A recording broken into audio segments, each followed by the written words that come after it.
Cannonier is taking on Roman, and I know that you guys aren't interested in that fight, but what that fight announcement tells us is that Cannonier, and Roman for that matter, are not next for Sean Strickland. Like, that really is just such a great guess.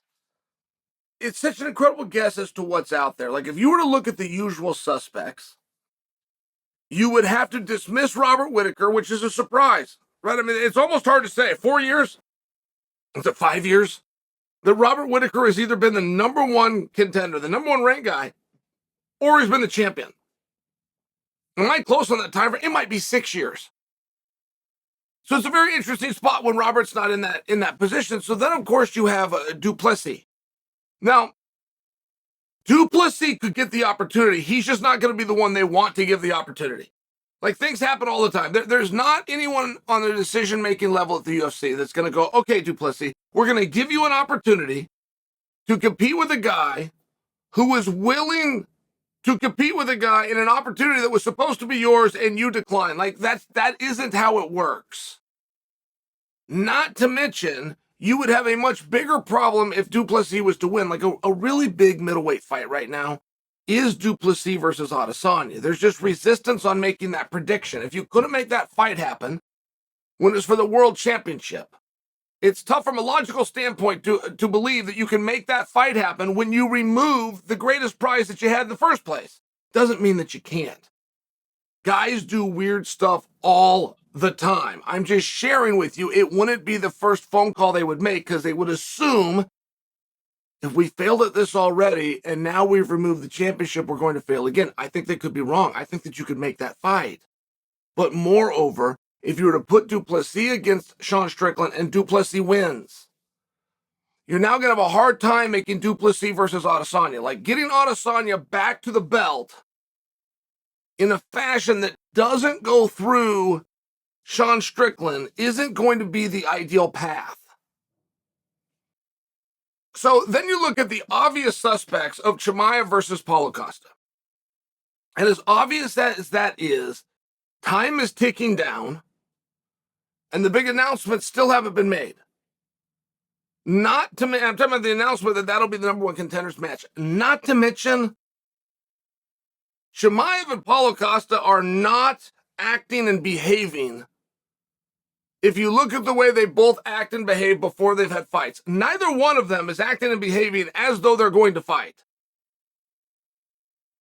And, I mean, this is a situation where both sides are very loose. There was a Muhammad Ali fight. I'm trying to think of who he fought. Was this the Thrill in Manila? It's a very well-known story, though. Muhammad Ali goes to his corner and tells his corner, cut off my gloves. I'm done. He's in the corner, says, cut them off. Cut them off. And if you remove your gloves in the corner, that means I quit. I'm done. And Muhammad Ali was dead serious. Cut them off, and the corner would not do it. And an argument ensued. Muhammad Ali was not asking them. He was instructing them. He was telling them. And an argument ensued. And in the course of the argument, the opponent threw in the towel. So both guys went to their corner and quit, but one cornerman acted faster than the other cornerman. And I'm sharing it from that standpoint. If Paulo Costa knows how scared Chimaev is to do this fight, and Chimaev knows how scared Paulo Costa is to do the fight, that might get them both there. I think they're both looking around going, okay, I'm not coming after you, and I'm not doing media, and I'm not making claims that I generally always do. But I notice that you're not either. Do we have the same secret? Do I not want to fight you and you don't want to fight me? Because that could then get them to fight each other.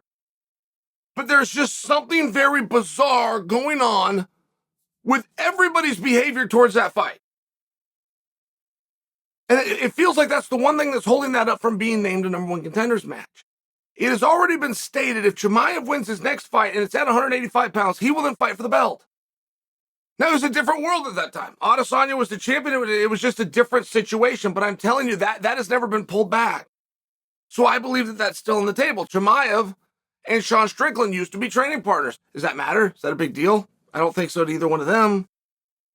They're not still training partners. They live in different continents. I don't think that that's a problem. Then if Paulo Costa was to beat Chimaev, I think that opens the door. I think, boom, problem solved. Now we're not having a discussion. Paulo Costa versus Strickland, get them together. They were top contenders at the same time.